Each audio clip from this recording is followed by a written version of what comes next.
Saat Anda makan dengan tidak berhati-hati, misalnya sambil mengobrol atau tertawa, awas, jangan sampai tersedak.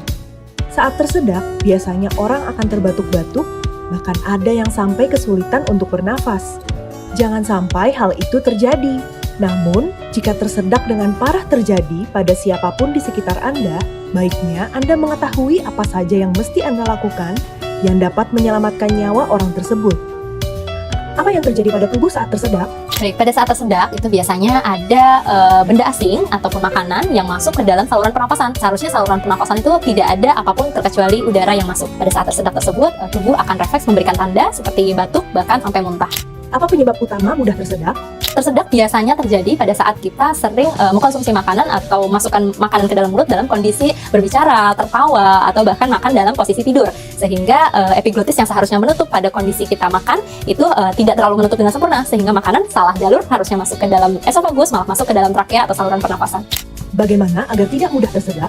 Cara yang paling penting yaitu etika makan yang baik. Pada saat mengkonsumsi makanan tentunya tidak boleh dibarengi dengan berbicara, tidak boleh dibarengi dengan tertawa, juga harus dalam kondisi duduk dan tidak dalam kondisi berbaring. Lalu tidak diperkenankan untuk memasukkan barang-barang ke dalam mulut atau menggigit-gigit jarum dan sebagainya karena memungkinkan untuk tidak sengaja masuk dan tertelan atau bahkan sampai tersedak. Pertolongan pertama apa yang dapat dilakukan saat tersedak? Baik, pertolongan pertama yang dapat dilakukan, kita bisa lihat jenis tersedaknya terlebih dahulu. Apabila tersedaknya masih ringan, masih dapat berbicara, diajak bicara masih bisa menjawab, mungkin kita bisa membantu dengan menepuk-nepuk bagian punggung pasien tersebut dengan menggunakan ujung kepalan tangan di area di antara skapula atau di area tengah-tengah bahu.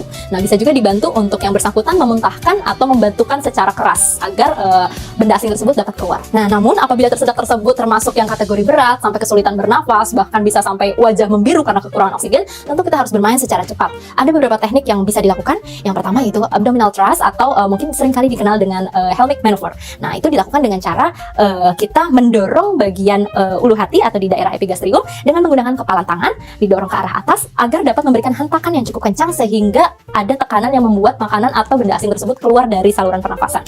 Siapa saja yang boleh melakukan Heimlich maneuver? Teknik abdominal thrust atau Heimlich maneuver tersebut bisa dilakukan oleh siapapun. Bahkan pada remaja atau anak yang bisa melakukan pun apabila tidak ada orang dewasa lain pun di sekitarnya, dan apabila sudah tahu teknik atau cara melakukannya itu bisa dilakukan. Karena pertolongan pertama atau pertolongan segera 5 menit pada awal asfiksia itu akan menentukan apakah orang tersebut terselamatkan nyawanya atau tidak. Namun apabila ada orang dewasa, disarankan orang dewasa karena memiliki tenaga yang lebih kuat untuk melakukan teknik abdominal thrust. Demikian penjelasan teknik manuver Heimlich. Terima kasih.